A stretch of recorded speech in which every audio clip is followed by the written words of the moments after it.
Global happenings today. We communicate. We analyze global news.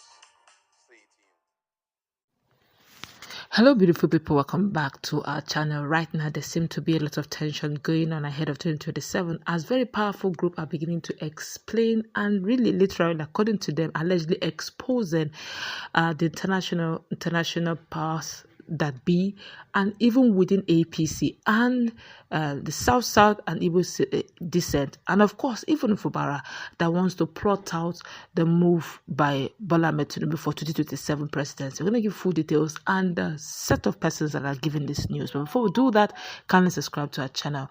Well, according to the news, plot has it that there's a plot against Tinubu which spans across Nigeria's multifaceted political, religious and ethnic divides, driven by the collective intent to capitalize on current economic hardship, pervasive insecurity, and the perceived insensitivity of the federal government.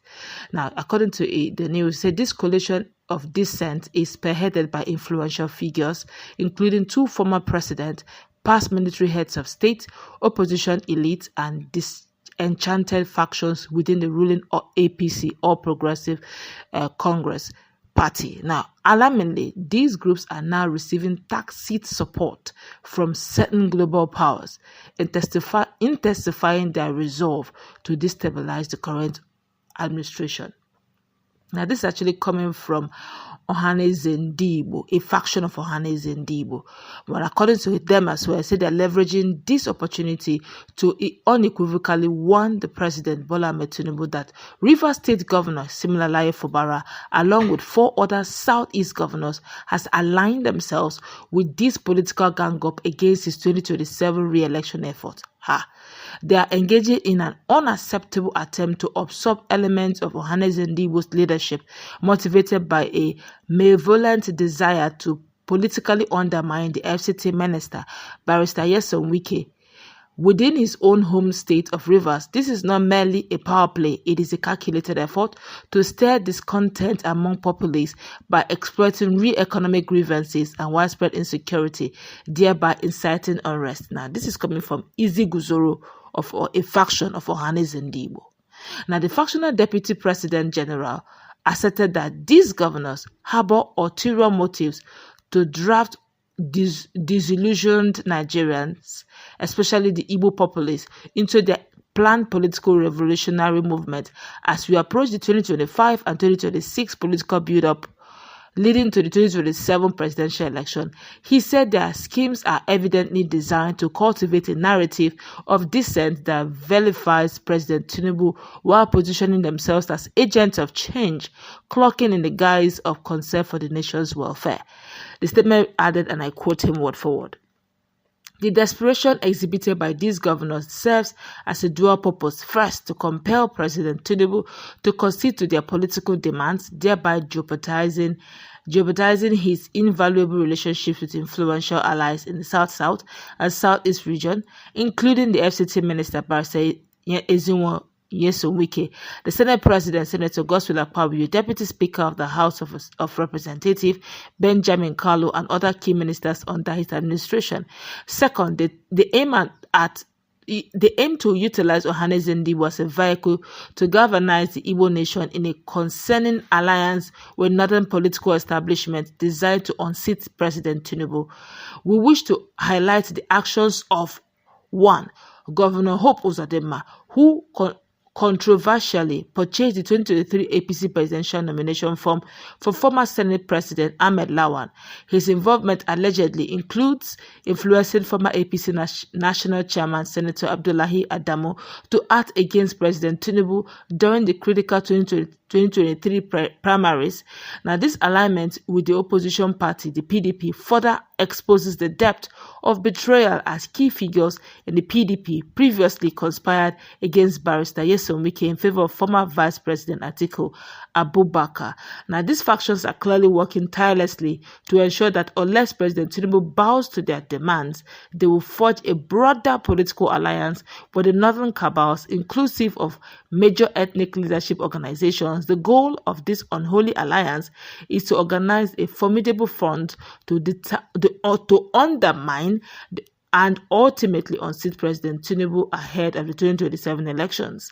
He stated that intelligence indicates that without decisive action to counter the various adverse influences of economic hardships and escalating insecurity, those orchestrating this gang-up will leverage the suffering masses of Nigerians as a potential move to realize their selfish ambitions for power in 2027. The group maintained that both President Tinubu and Wike stand as the primary target in this move and plot, aiming at hijacking the Ohanaze Ndibo platform for the implementing and impending 2027 presidential election.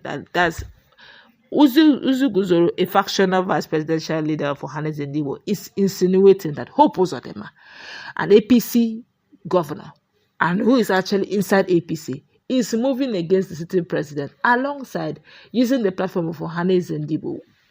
It doesn't add up. My colleague is in the house. Honestly, at this point in time, it doesn't make any political sense to me. Why would that really happen? And why would they want to align with the North to give power to the North? It doesn't make sense. What's your take? Now, when you listen to people who are political talks to some of these political leaders, you know them by their words. First of all, who is Zuzoro? Yes, a man who is always at factional, always. Every time you hear him, factional secretary of Ohanaze Ndibo. When will you ever be in front as the number one man? You know. So today he has graduated from being a factional secretary to now a factional deputy general manager. Whether general manager of Ohanaze Ndibo, I don't know. But general. As much as I know, there is no truth in whatever he's saying. Number one, the reason why you see him talking and saying all those gibberish is because, first of all, leadership was given to Ohanaze Ndibo. Leadership was given to Rivers State. That's John Azuta. And John Azuta is a key supporter of Fubara. Being a key supporter of Fubara, he's now looking for words to see how he can link it up just to create some relevance. And for me, I don't think any reasonable person should give such a fellow any ears, because what he's just ranting, what he's saying, has little or no bearings anyway. Already we know that he has always been like that. Nobody takes him really seriously, I must say. But, one funny part is the fact that just yesterday, Fubara went and, pledged his alliance and allegiance again to the president, Bola Ahmed Tinubu. Is there any truth, in all sincerity, with what Uzu Guzoro is saying?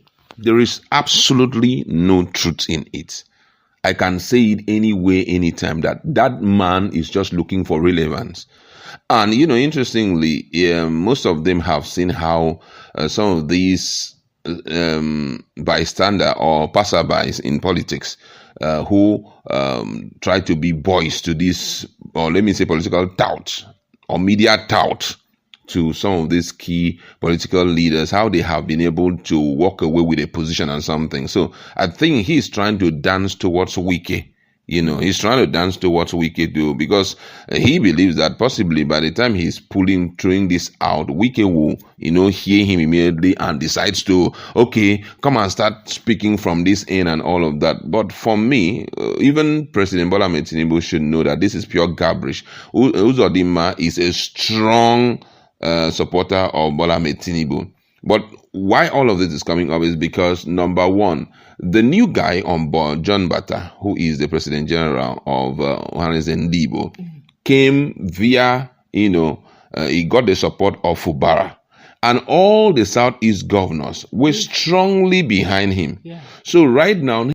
All right, let's go wrap it up. Let's meet in our comment section. What's your take? Do have a nice time. Let's interact.